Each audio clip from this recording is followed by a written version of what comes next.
Shalom teman-teman, shalom, apa kabarnya? Yang di rumah, dimanapun kalian berada, kita harap semua kalian baik, keluarga kalian juga sehat. Sebentar kita mau mulai ibadah kita, teman-teman. Siapin hati, siapin diri kalian dimanapun kalian ada, siapin hati kalian yang paling penting, biar sama-sama kita ibadah, walaupun di rumah, tapi kita tetap bisa ngerasain hadirat Tuhan, teman-teman. Yuk sebelum kita mulai kita doa dulu yuk. Dalam surga Tuhan, terima kasih Tuhan Yesus, terima kasih Tuhan. Terima kasih Tuhan Yesus kalau misalnya kami masih ada sampai hari ini Tuhan Yesus Tuhan. Terima kasih Tuhan untuk setiap kami, untuk setiap keluarga kami Tuhan Yesus Tuhan. Untuk kondisi Tuhan yang saat ini terjadi kami percaya Tuhan, Tuhan tetap melindungi kami Tuhan, Tuhan tetap jaga kami Tuhan. Tuhan tetap jaga keluarga kami Tuhan Yesus Tuhan. Sebentar Tuhan kami mau menyembah-Mu Tuhan Yesus, kami mau memuji Engkau Tuhan, kami mau meninggikan Engkau Tuhan Yesus Tuhan. Bapa bertahta di dalam hidup kami Tuhan Yesus Tuhan. Biar hari ini kami boleh ketemu sama Tuhan, kami boleh berjumpa sama Tuhan Yesus Tuhan. Terima kasih Bapa yang baik, terima kasih Tuhan. Dalam nama Tuhan Yesus, haleluya. Amin. Kita sama-sama mau muji Tuhan teman-teman, haleluya.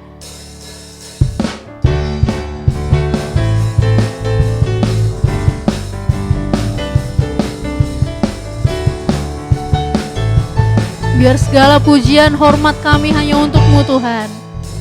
Segala puji syukur hanya bagi-Mu Tuhan. Sebab Kau yang layak dipuja. Kami mau bersorak, tinggikan nama-Mu.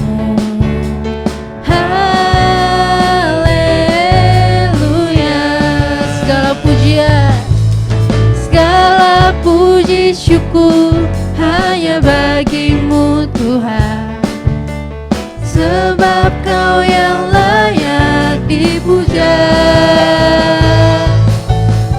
Kami mau bersorak, tinggikan nama-Mu. Haleluya.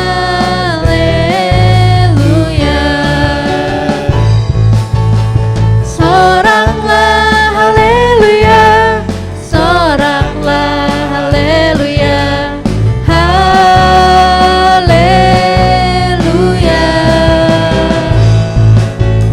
Soraklah haleluya, soraklah haleluya, haleluya.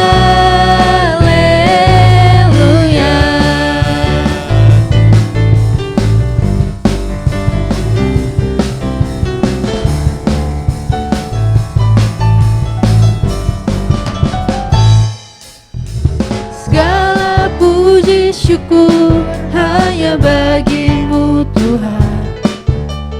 Sebab Kau yang layak dipuja. Kami mau bersorak, tinggikan nama-Mu. Haleluya.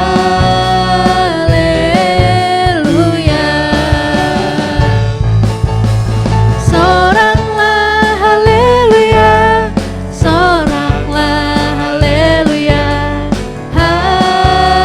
haleluya.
teman-teman kita mau siapin hati kita sama-sama mau nyembah Tuhan teman-teman. Oh ya Tuhan, biar hari ini kami ketemu sama Engkau Tuhan Yesus Tuhan. Biar hari ini kami ketemu sama Engkau Tuhan Yesus Tuhan. Biar kami merasakan hadirat-Mu Tuhan Yesus Tuhan.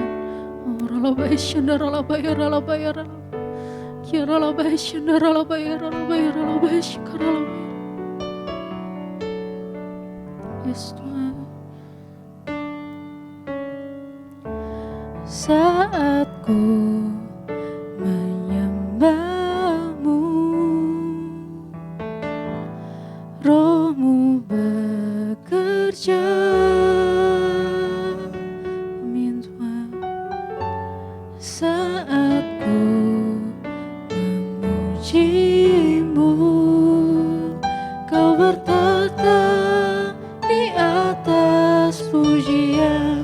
Ku angkat hatiku, ku pandang kekudusan-Mu. Saat ku sembah, ku puji-Mu, ku rasakan kehadiran-Mu Tuhan. Amin Tuhan.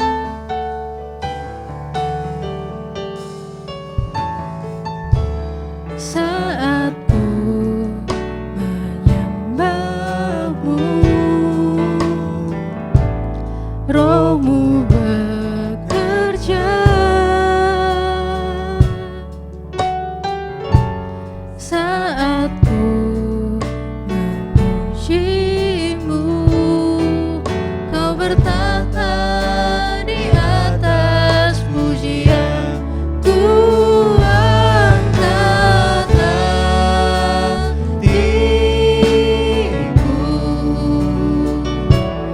ku pandang kekudusan-Mu. Saat ku sembah, ku puji-Mu, ku rasakan kehadiran-Mu Tuhan. Ku angkat hatiku, ku pandang kekudusan-Mu. Saat ku sembah, ku puji-Mu, ku rasakan kehadiran-Mu Tuhan. Kita katakan dari awal teman-teman. Yes Lord. Saat ku menyembah-Mu, Roh-Mu bekerja. Yes Tuhan. Saat ku memuji-Mu, Kau bertata di atas pujian. Ku angkat hatiku, ku pandang kekudusan-Mu. Saat ku sembah, ku puji-Mu, ku rasakan kehadiran-Mu Tuhan. Ku angkat hatiku, kami pandang kekudusan-Mu Tuhan. Kekudusan-Mu. Saat ku sembah, ku puji-Mu, ku rasakan kehadiran-Mu Tuhan. Ku angkat hatiku, yes Tuhan, ku pandang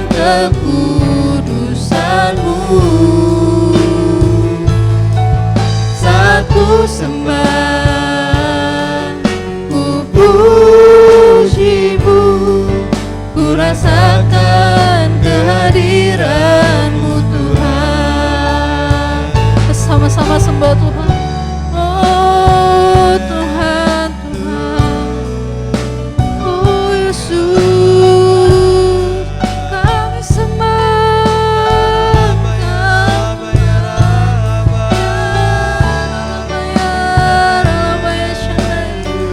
Sembah Engkau Tuhan, kami pandang kekudusan-Mu. Oh Yesus Tuhan, Tuhan, ya Rabbi,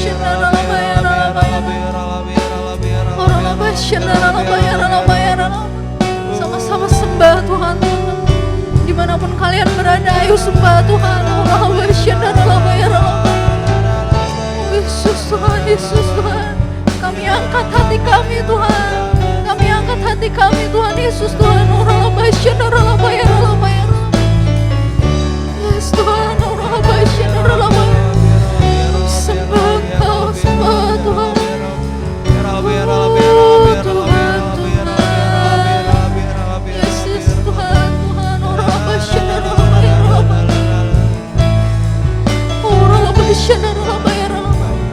Kami sembah Engkau Tuhan Yesus Tuhan. Kami sembah Engkau Tuhan Yesus Tuhan. Dalam hidup kami, orang Abasya. Oh Yesus. Oh Tuhan, Tuhan. Berikan Yesus. Ya Rabasya,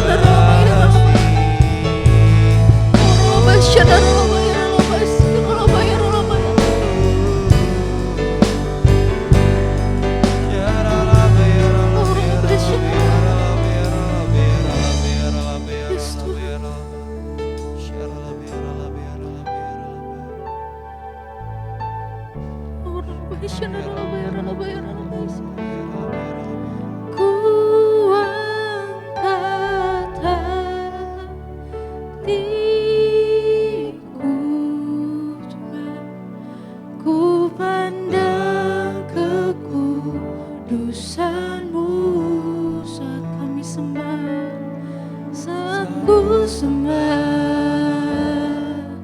ku puji-Mu, ku rasakan kehadiran-Mu Tuhan. Ku angkat hatiku, amin Tuhan, ku pandang kekudusan-Mu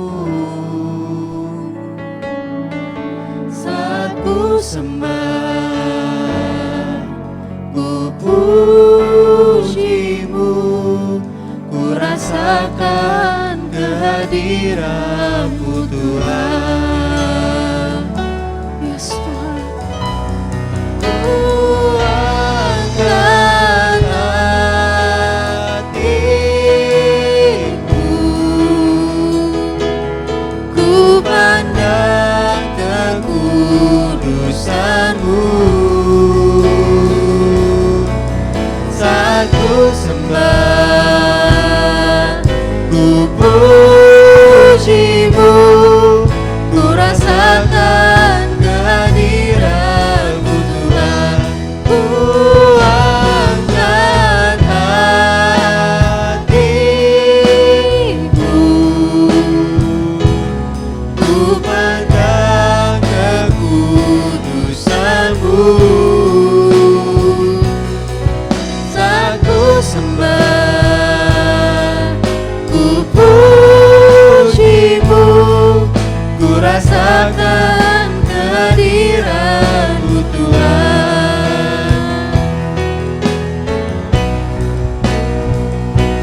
Lebih dalam lagi ku rindu Kau Tuhan, lebih dari segala yang ada. Lebih dalam lagi ku cinta Kau Yesus, ku mengasihi-Mu.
segala yang ada.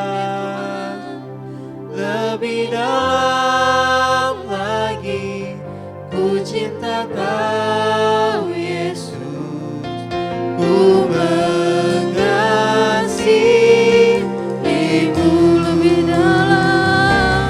Lebih dalam lagi ku rindu Kau Tuhan, lebih dari segala yang ada. Lebih dalam lagi ku cinta Kau Yesus, ku mengasihi-Mu.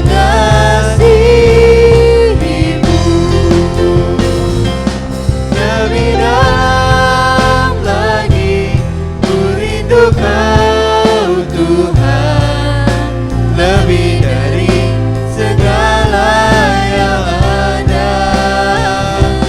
Lebih dalam lagi ku cinta Kau Yesus, ku mengasihi-Mu. Mengasihi-Mu Tuhan, ku mengasihi-Mu,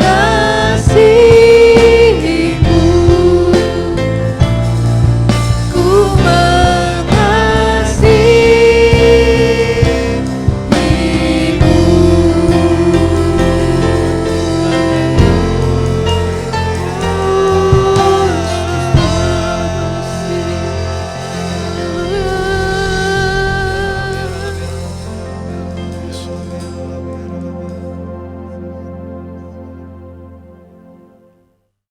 Shalom anak-anak muda, jumpa kembali sama Om Rudi. Yuk kita akan merenungkan firman Tuhan, mari kita berdoa. Kami bersyukur Tuhan buat segala kebaikan Tuhan, Engkau Allah yang luar biasa. Kami percaya Tuhan, apapun situasi yang sedang berjalan dan kami hadapi, kami percaya pertolongan, perlindungan, penyertaan Tuhan ada dalam hidup setiap kami. Terima kasih Tuhan, berbicaralah kepada setiap kami, tolong kami supaya kami boleh dipimpin oleh Roh Kudus. Dalam nama Yesus kami berdoa, haleluya. Amin. Puji Tuhan. Nah, anak-anak mudanya Tuhan, Om Rudi pengen semacam share sesuatu pada hari ini. Kita sering dengar firman, ya. Kalian baca Alkitab juga toh, ya. Kita baca Alkitab, ya. Kalau dari Koben sih berapa pasal tuh? 10 pasal gitu ya. Wah, banyak banget ya. Nah, salah satu menyiasatinya adalah kita bisa membaca 1 jam 1 pasal sih. Nah, di sisi yang lain, dengan 1 jam 1 pasal kita baca, itu akan mengingatkan kita terus hubungan kita sama Tuhan. Ya, jadi pikirannya lagi nggak bener nih, contohnya ya. Lalu ketika, oh iya ya, saya mesti baca nih ya.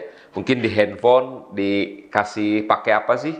Semacam alarm gitu ya. Pokoknya 1 jam sekali baca 1 pasal gitu ya. Nah, pikiran lagi nggak benar ketika kita baca, maka pikiran diselaraskan lagi. Oh Tuhan, nggak benar ini, ampuni Tuhan. Ya. Nah, oke. Jadi Om Rudi harap begitu. Firman yang kita baca, khotbah yang kita dengar, ya renungan semacam ini, ya online, offline atau apapun caranya, Om Rudi berharap kita bisa mengerti semacam bekerjanya firman. Ya. Kalau Om Rudi tanya, kita pasti pengen nggak hidup kita ini ditolong Tuhan? Jawabannya pasti kepengen. Pengen nggak hidup kita ini ngalami mujizat Tuhan? Pasti kepengen. Nah, bagaimana firman itu bekerja? Ya, Om Rudi kasih sedikit sharing dari situ. Om Rudi ambil contoh ya. Ketika Petrus dan Andreas saudaranya, Simon dan Andreas menjala ikan, maka Yesus datang. Matius 4 ayat 18-19. Lalu Yesus berkata begini, mari ikutlah aku dan kamu akan kujadikan penjala manusia. Mari ikutlah aku dan kamu akan kujadikan penjala manusia. Ya, itu ayat yang singkat, tapi tolong perhatikan bagaimana firman ini bekerja. Jadi ketika kita dengar firman, ketika kita dengar khotbah, baca Alkitab, berarti firman itu datang. Ya, jadi pertama firman itu datang sama kita. Nah, ketika firman itu datang, ada nggak maksud Tuhan terhadap firman yang disampaikan kepada kita nih? Pasti ada. Ya, apa itu Om? Yang pertama, Tuhan kepengen firman itu mulai mempengaruhi kita. Tadinya mau melakukan yang keliru, begitu firman datang langsung, iya, kayaknya nggak cocok nih. Lalu kita nggak jadi melakukan yang keliru. Itu namanya firman apa? Mempengaruhi. Ya, firman terus kita baca, lagi kesel, lagi marah, lagi khawatir, lagi apapun berbagai perasaan kita. Terus firman itu datang, lalu firman itu mulai mempengaruhi, ya, mempengaruhi hidup saya, mempengaruhi hidup kita. Yang tadinya mau melenceng-melenceng, dipengaruhi, ya. Jadi kita pengen jalan kita dilurusin lagi. Kenapa? Karena firman mempengaruhi. Yang kedua, firman Tuhan yang kita dengar ya, dalam berbagai media lah, dalam berbagai platform ya, mungkin kadang di midweeks, kadang juga kita di ibadah minggu, kadang ada yang ngobrol-ngobrol tuh ya, Billy, Helen, dan narasumber-narasumber begitu, apapun jenisnya, tapi biarlah itu mulai satu mempengaruhi ya. Nah, yang kedua, firman itu bukan hanya mempengaruhi, firman itu sebetulnya dimaksudkan Tuhan mau menuntun kita, menuntun ya. Kalau tadi kita ngambil jalan sendiri lalu dipengaruhi, bukan itu, ini jalannya. Oh iya Tuhan, ya Tuhan. Lalu kita balik. Nah, lebih dalam firman Tuhan itu pengen nuntun hidup kita. Ya, menuntun. Ini loh, oh ya Tuhan. Gini nak, ya Tuhan. Nah, firman ingin menuntun kita, memimpin hidup kita. Nah, nanti yang ketiga, firman bukan hanya menuntun, tapi firman itu membentuk kita. Ya, ingat manusia itu istilahnya dibentuk oleh habit. Makanya ada buku yang sangat terkenal tuh, 7 Habit ya, 7 kebiasaan yang mempengaruhi hidup manusia. Nah, firman itu selain menuntun, memimpin, firman itu akan membentuk hidup kita. Manusia kan kita tahu ya, nah ya. Dulu berdosa jadi anak Tuhan, tapi pola pikirnya adalah pola pikir berdosa. Setelah kita bertobat, roh kita ngalami pembaharuan, kadang-kadang pola pikir kita masih ketinggalan. Telat mikirnya gitu. Ya, artinya telat mikir dalam suasana baru. Nah, lalu mulailah firman itu mulai membentuk kita, membentuk ulang hidup kita. Ya, jadi firman pertama apa tadi? Mempengaruhi, kemudian mulai menuntun, dan kemudian ketiga firman itu membentuk. Yesus berkata gini, mari ikut aku. Ya, mereka ngikut Yesus ngapain? Dengar firman, dengar khotbah, Yesus berfirman. Nah, kemudian Yesus menyembuhkan orang. Yesus membangkitkan orang mati. Simon dan teman-teman lihat, ini hebat banget ya. Lalu pelan-pelan firman yang mereka dengar itu mulai mempengaruhi, menuntun, dan akhirnya membentuk ulang. Jadi Simon yang 3 tahun setengah sebelumnya ketemu Yesus, dengan 3 tahun setengah sesudah ketemu Yesus, itu jauh beda banget. Ini Simon yang penjala ikan, ini Simon yang sudah mengalami pembaharuan dalam hidupnya. Kenapa? Karena firman terus bicara dalam kehidupannya.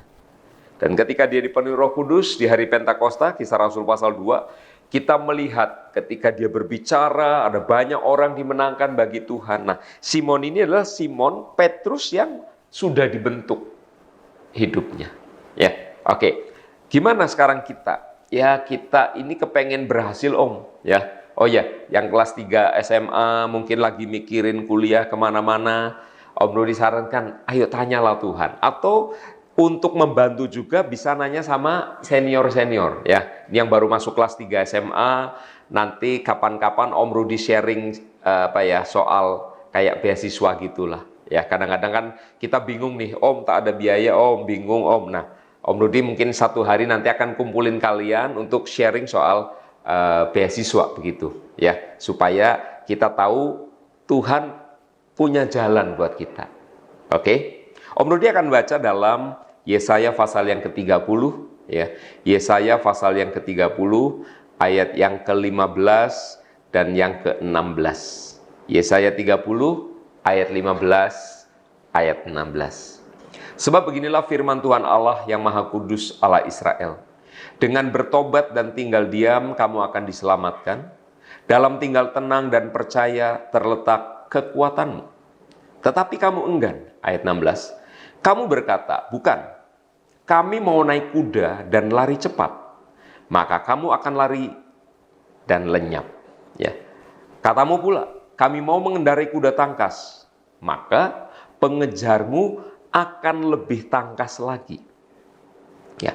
Apa maksudnya ayat-ayat ini? Mari kita sebentar merenungkan dengan sederhana.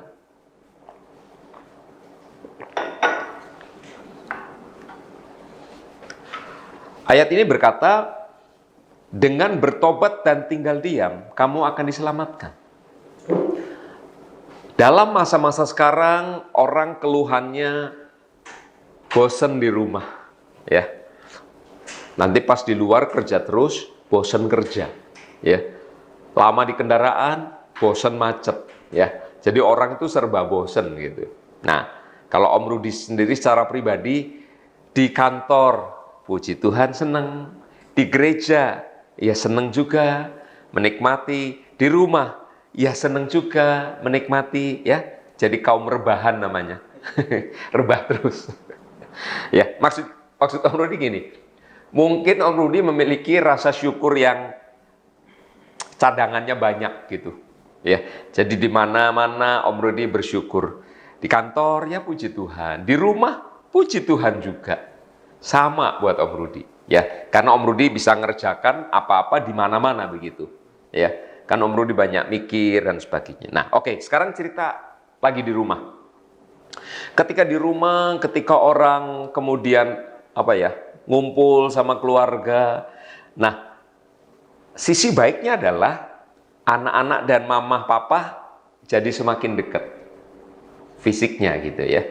Tapi kadang-kadang ada juga nih di Ethiopia, ya, di Kirgistan, di Albania, ya, anak dan orang tua kemudian jadi ribut, ya, karena sering ngumpul barangkali, lalu terjadilah miskomunikasi dan sebagainya, maka ya jadi suasananya tidak enak dan sebagainya.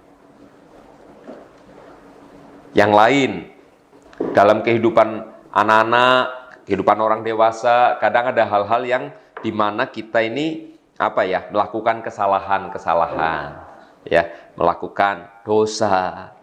Nah, keadaan-keadaan itu kemudian membuat situasi menjadi tidak enak dan tidak baik. Ayat ini berkata, dengan bertobat dan tinggal diam, kamu akan diselamatkan. Nah, sekarang kondisinya lagi nggak baik nih. Anggaplah ada keributan orang tua dan anak. Anggaplah ada keributan saudara sama saudara, ya. Kadang-kadang ada rebutan sosis, ya, rebutan susu, ya, rebutan kue dan lain. Kadang-kadang nggak rebutan, dorong-dorongan siapa yang harus ngabisin gitu ya, dan lain sebagainya. Atau kita dalam satu hari kita ngalami kondisi yang berdosa, ya, melakukan apa yang tidak boleh dilakukan. Kondisinya lagi pandemi kayak gini. Jadi macam mana ini? Ya, jadi pandemi di sisi lain membuat orang tinggal di rumah ada hal positif, tapi kadang-kadang yang negatif terjadi. Ayat ini memberikan jalan keluar demikian. Dengan bertobat dan tinggal diam, kamu akan diselamatkan. Ketika kita merasa, iya aku sebetulnya keliru nih. Apa ya yang harus aku lakukan? Udah, satu bertobat, artinya bertobat itu berbalik. Ya. Lalu tinggal diam. Tinggal diam artinya kita sadar kita ini yang keliru, maka kita ya salah. Cari Tuhan, minta supaya Tuhan tolong, Tuhan selamatkan. Ayat ini berkata dengan bertobat dan tinggal diam, kamu akan diselamatkan. Dengan tinggal tenang dan percaya terletak kekuatanmu.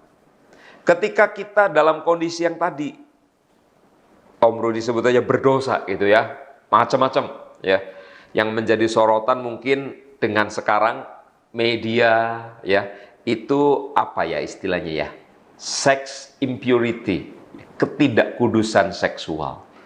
Dalam berbagai hal, dalam berbagai aspek itu menyerang ya, orang tua, orang muda, semua akan diserang itu. Saya keliru, saya salah. Apa yang harus saya kerjakan? Bertobat, tinggal diam. maka kamu akan diselamatkan. Ya, kita akan diampuni ketika datang sama Tuhan, cari Tuhan. Ya, udahlah, saya keliru Tuhan, saya salah Tuhan. Ya, tidak perlu nyalahin orang lain di sekitar kita. Istilahnya cari kambing apa? Cari kambing congek gitu ya, cari kambing hitam. Ya, ya si om, si orang tua saya gini. Ya ini om adik saya, kakak saya. Ya, oke, mungkin mereka ada andil salahnya. Tapi ayo lihat ke dalam. Firman Tuhan hari ini berkata, bertobat dan tinggal diam, kamu akan diselamatkan. Urusan sama Tuhan itu kan sebetulnya nggak susah, nggak rumit.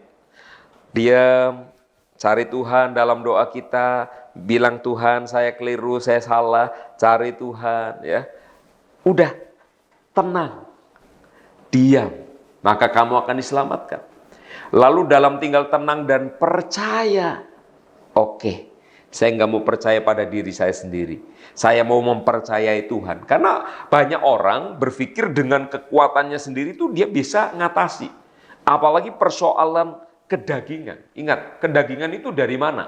Ya dari kita sendiri. Mosok dari kita bisa mengalahkan kita. Ya enggak, kita pasti akan membela kita. Maksudnya, saya akan membela kedagingan saya. Nah, ayat ini bilang, ayo tinggal tenang di hadirat Tuhan.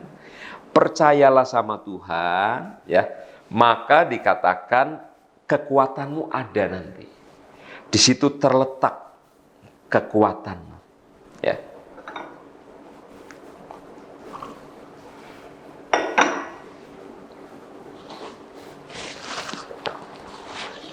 Ayat berikutnya berkata, tapi kamu enggan. Kamu berkata, bukan, kami mau naik kuda dan lari cepat. Ya, memang zaman sekarang ini orang ya, dengan teknologi yang ada, ini pengennya cepat. Ya, dulu kita punya handphone RAM-nya berapa ya? 500 kali mega. Wah, udah cepet nih, kita rasanya udah cepet untuk zaman itu. Tapi kemudian muncul yang 1, 2 giga. Wah, muncul 4 ya. Ini yang punya Om Rudi ini 3 giga ini ya. Ini sudah lambat. Sekarang 4. Mungkin nanti ada yang 6, mungkin ada yang 8 ya. Om Rudi pernah baca iklan sampai handphone aja RAM-nya bisa 12. Artinya apa? Anda belum mencet, dia sudah nongol hurufnya gitu ya. Itu saking cepatnya. Nah, rupanya zaman dulu pun orang punya semacam sindrom yang sama meskipun kecepatannya, ukurannya beda-beda. Bukan, kami mau naik kuda dan lari cepat. Ya.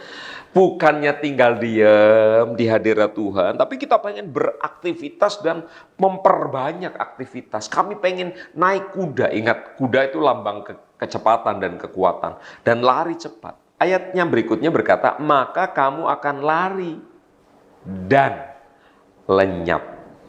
Katamu, kami mau mengendarai kuda tangkas, maka pengejarmu akan lebih tangkas lagi. Apa maksudnya ini dalam kehidupan kita? Ya, kita beraktivitas, kita melakukan segala daya upaya. Ya, ingat dulu anak-anak muda waktu hari Sabtu kapan itu ya? Mungkin 35 tahun yang lalu nanyain, Om Rudi nanya sama anak-anak muda, pengen jadi apa nak? Pengusaha Om, pengusaha ya. Mungkin waktu itu kalau nggak salah kira-kira 60% anak-anak muda GB Metro Permata pengen jadi pengusaha ya. Apa ya? Yang jadi profesional ya ada, tapi kebanyakan itu pengen punya usaha, dan Om Rudi sih bilang itu bagus ya. Itu bagus. Nah, tapi tentu harus dibarengi dengan apa? Dengan semua upaya kita. Ya, harus sekolah. Sekolah itu artinya belajar untuk jadi pengusaha dan sebagainya. Nah, di tengah kehidupan yang kita tahu semakin hari semakin cepat ini, maka orang punya moto yang mirip-mirip. Kami mau mengendarai kuda yang tangkas, maka pengejarmu akan lebih tangkas lagi. Ya, pengejar itu bisa pesaing-pesaing, bisa orang-orang yang sudah lebih dulu berusaha, orang-orang yang sudah lebih dulu melakukan segala kegiatan mereka, dan kita muncul sebagai pemula gitu ya. Kalau jadi pengusaha atau yang mau udah lulus kerja, kita baru bekerja dan waduh bingung nih, lihat orang-orang lebih tangkas, lebih cepat. Dan artinya maksudnya begini, Kamu kalau nggak duduk diem, bertobat dan mencari Tuhan, seberapapun kamu cepat lari nak, akan kalah. Karena orang-orang lebih cepat, lebih tangkas. Ya, jadi mari Om Rudi ingin membagi bagaimana kita bisa menang dalam kehidupan. Ayat tadi berkata dengan kondisi sekarang, dengan bertobat dan tinggal diam, kamu diselamatkan. Dengan tinggal tenang dan percaya terletak kekuatan. Jadi kekuatan, nah artinya kalau kekuatan itu diberikan kepada kita, mungkin orang-orang tangkas masih berlari.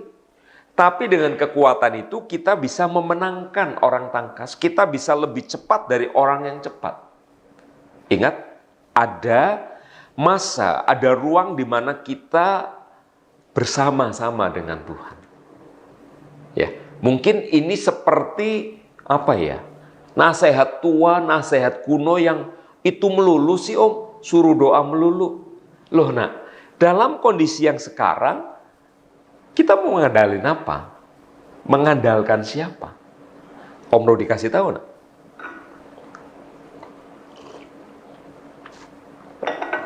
Bahkan orang-orang yang sudah lama dalam dalam pekerjaan, dalam bisnis, semuanya sekarang hari ini teler. Tahu teler? Kan belum lama Om Rudi pergi ke Pulau Belitung. Ya, Pulau Belitung lalu nyewa mobil. Orang yang nyewain mobil itu artinya dia bergerak di bidang pariwisata. Menjual voucher hotel, ya, menjual paket-paket wisata Pulau Belitung, ya, termasuk nyewain mobil dan sebagainya. Nyariin tempat makan. Nah, dia bilang gini, Pak Rudi, selama 4 bulan terakhir, kami ini mati suri dalam usaha, dalam bisnisnya dia. Nah, maksudnya apa? Jadi dalam kondisi yang sekarang semuanya serba sulit. Maksud Om Rudi gitu. Nah, kita sebagai orang-orang muda mungkin dalam dunia pekerjaan juga sedang susah, ya, cari kerjaan juga sedang susah, orang-orang baru, ya, pasti kita melihat dari sisi-sisi itu. Tapi mari kita ngambil dari ayat ini. Dengan bertobat dan tinggal diam. Oke, bertobat. Tinggal diam, nggak usah nyalain orang lain. Tinggal tenang dan percaya kepada Tuhan. Maka kita akan diselamatkan dan kita akan diberi kekuatan. Terletak kekuatan. Ini air misalnya ada di ruangan sini, di ruangannya Om Rudi. Om Rudi ada di belakang sana, dekat dapur misalnya gitu. Om Rudi kehausan. Ya, aduh, rungsing di dapur nyari air, tak ada air. Anggaplah begitu, ya. Sementara air itu adanya, air itu terletak di mejanya Om Rudi di sini. Apa yang harus Om Rudi lakukan? Dari dapur, buka pintu, lalu masuk ke ruangan ini untuk mendapatkan. Di hadirat Tuhan, nak, itu terletak kekuatan. Jadi kalau ada di sana, kita lemah Om, susah nih Om. Ya sudah, masuki. Karena itu terletak di sana, berarti memang sudah disediakan untuk kita manfaatkan. Ya, air ini ada di sini, ya memang disediakan di sini untuk saya minum. Ya, kalau saya di dapur dan saya teriak-teriak, nggak ada air. Kita ke sini.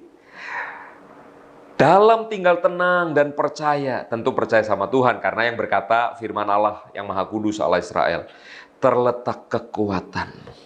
Ya, jadi Om Rudi harap kita memandang ini bukan sebagai nasihat kuno yang sudah out of date gitu, sudah ketinggal zaman. No. Ada di dalam Tuhan, di dalam hadirat Tuhan, tidak pernah ketinggalan zaman. Ya, Om Rudi ketemu sama seorang direktur. Dan dia bilang ini, aduh Pak Rudi, kondisinya sangat sulit. Ya. Dia saja ngomong kayak gitu. Pak Rudi bilang ini, jadi kita cuma bisa ngandelin Tuhan ya Pak? Betul Pak Rudi. Itu direktur dengan pengalaman puluhan tahun. Ya, dia ngomong kita hanya bisa ngandelin Tuhan supaya Tuhan melakukan mujizat. Maksud Om Rudi begini, siapa kita ini yang merasa bahwa ketika diajarin tentang berdoa, mencari Tuhan, lalu kita nganggap, itu barang tak berguna. Ini orang yang sudah berpengalaman pun, dia tetap berkata, kemampuan saya segini, tapi masalahnya bisa segini. saya hanya bisa mengandalkan Tuhan. Ya, Om Rudi ingin anak-anak muda yang ada di bawah pembinaan Om Rudi sebagai Bapak Rohani menjadi orang-orang yang kuat dan berhasil. Ingat itu ya, kuat dan berhasil dalam hidupnya. Hari ini kita bicara tentang ayo bertobat. Ya, udah kalau nggak boleh untuk nonton sesuatu, melakukan sesuatu, ya sudah, bilang Tuhan beri saya kekuatan untuk itu. Ya, bertobat, tinggal tenang, tinggal diam di hadirat Tuhan, percaya kepada Tuhan. Nah, nanti Tuhan akan kasih firman. Itulah sumber kekuatannya di firman itu. Sumber kekuatannya di firman itu. Ya, Om Rudi sih mungkin nggak pernah ngalamin. Om Rudi pernah ngalamin. Ya, satu hari Om Rudi lagi bangun pagi dan rasanya ada kekhawatiran yang cukup besar. Aduh, kok menggelayut di sini ya? Khawatir ya? Khawatir tentang uang. Terus Om Rudi turun, lalu nyuci piring. Om Rudi nyuci piring, nak. Ya, jadi bantuin Tante Ami. Lalu sambil nyuci piring, setel YouTube seorang hamba Tuhan, khotbah. Khotbahnya bukan kekhawatiran. Khotbahnya kira-kira tentang worship. Nah, ketika sambil dengar khotbah itu, Om Rudi terbangun. Ya, kira-kira mungkin nyuci piring 20 menit atau berapa lah. Selesai, Om Rudi duduk sambil minum, lalu dengerin khotbah sisanya. Dan khotbah itu bicara. Terus doa, minta ampun juga sama Tuhan, dan kekhawatirannya hilang. Jadi maksud Om Rudi adalah, ketika sesuatu datang sama kita, carilah Tuhan. Karena disitulah terletak kekuatan. Ya, jadi firman itu menjadi kekuatan dan Om Rudi bilang, amin Tuhan, terima kasih. Sudah, kekhawatirannya dilalukan. Ya, enggak ada lagi saudara. Ya, jadi anak-anak Om Rudi pengen, ayo tangkap firman ini, kan sederhana kan. Hari Senin Om Rudi ngadain doa, ikut aja. Rebo, Jumat, hari Kamis, lalu ada youth, ada ibadah umum, ikutlah. Ya, apa-apa yang Om Rudi percaya, apa-apa yang disajikan pasti akan menolong hidup kita. Ya, beri waktu, singkirkan yang lain, jangan sambil nonton, main handphone, lalu yang nggak jelas. Sudah, beri waktu, duduk diam, tinggal tenang, disitulah kita akan diselamatkan dan diberi kekuatan oleh Tuhan. Amin. Yuk kita berdoa. Haleluya.